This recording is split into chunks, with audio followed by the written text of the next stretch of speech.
year, according to the United States Census Bureau, 50% of our population will be 25 years of age or younger. Sociologists have called this the youth explosion, I believe, and its effect upon all Americans, the way we live, the cars we drive, even the thoughts we think, is considerable.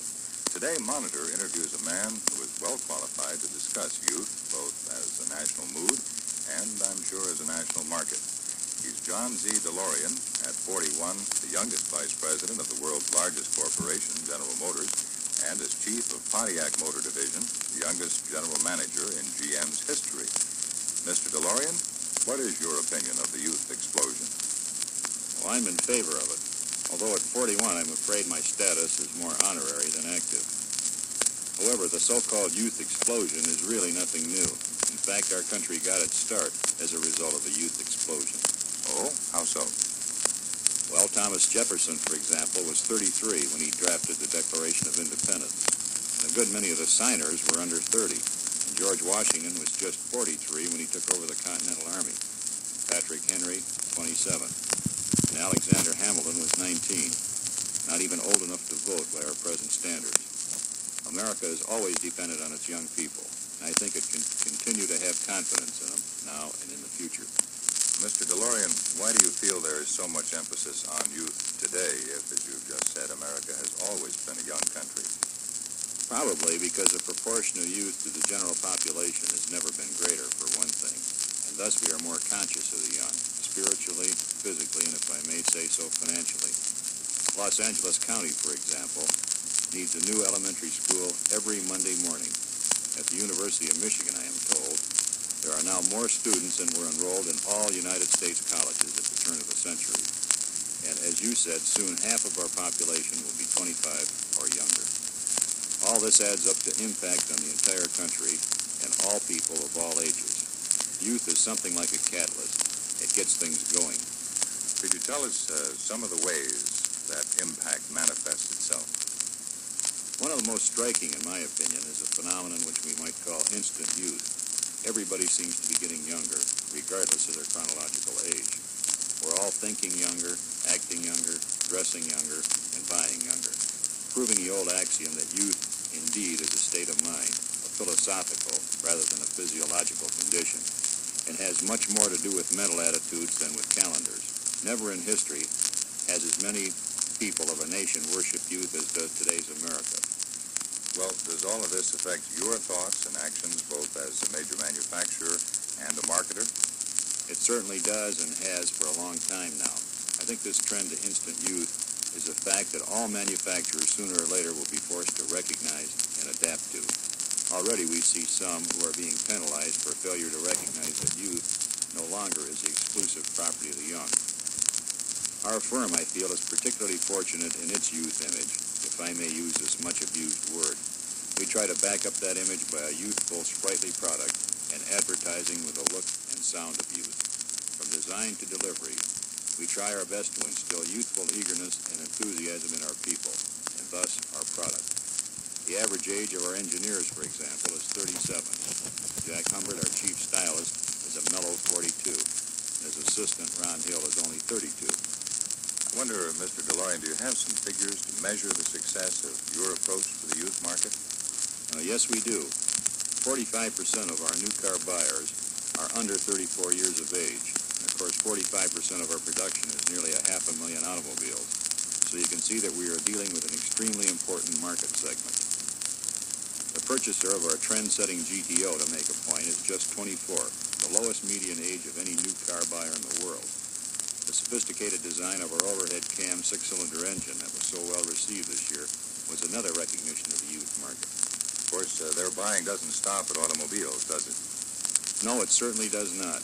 The 18 to 34 group are the home builders, for instance. And just in that area alone last year accounted for about 40% of all sales of big-ticket appliances, refrigerators, washing machines, stoves, and so forth. 47% of all basic new furniture purchases last year were made by the young married market. Teenagers, it's estimated, have disposable income of $11 billion and influence a spending of at least $30 billion. With this kind of income, perhaps they can't afford to grow up. Teenage girls constitute 11% of the female population but they buy 22% of all cosmetics sold. The average young bride represents $400 to a jeweler for rings and presents for the bridal party. And as married men, we know that after the wedding is when the real spending starts. The average bride today is 20 years old, which, as someone has said, is probably the shortest time period in history between eating baby food and serving it. Have you reached any conclusions, Mr. DeLorean, as to how the youth market should be approached?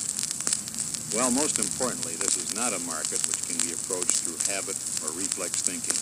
No longer can a product, any product, enjoy automatic acceptance because Dad ate it or drove it or walked a mile for it. This is a market eagerly waiting to try the new and which will steadily old without regret if it fails to keep pace. Thus, marketing becomes a matter of class rather than mass, of anticipation and selection. How would you describe or define this new customer? For one thing, he's the most highly educated man in history. He has more money than any other national grouping in history. By 1970, 40% of our families will have more than $7,500 of disposable income. And again by 1970, 2 of 3 Americans will live in cities of over 50,000 population or their suburbs. Thus, if you savor statistics, the population density of urban America will be greater than the population per square mile of India. So that you can see the new consumer is numerous, mobile, and money. He's young, urban, and educated. And all of these qualities can be a two-edged sword for marketers, depending on their approach. I suppose there could be some pitfalls in dealing in this market, but with 42 million of our people between the ages of 20 and 34, everything should be fine, shouldn't it? Well, certainly those are the acquisitive, buy-happy ages, and the automobile continues to be both a status symbol and a necessity to them. But you must remember that these people have a new frame of reference. They have never known a world without radio or television, freeways, jet travel, or frozen orange juice. They have no personal knowledge of the Depression or World War II or Franklin Roosevelt. What you or your product did yesterday couldn't concern them less. They're tomorrow people, and we who would sell to them had better try to be tomorrow people too. So any coasting you do with these people is likely to be downhill, and yesterday's laurels could be today's poison ivy. Thank you, Mr. DeLorean. Many of our listeners, I'm sure, by the way, are on the roads at this moment, I would imagine, or will be before this holiday is over. Do you have anything to say to them as motorists? Well, it seems to me that Independence Day might be a good time to remember that we obtained our independence and have kept it by depending on each other, and to realize that we are still dependent on each other. Traffic safety is not a matter of personal independence, but personal teamwork. Mutual and justified dependence upon each other and respect for each other's rights. Horse sense should be the natural complement of horsepower. Have a good holiday, and please use those seatbelts. Thank you.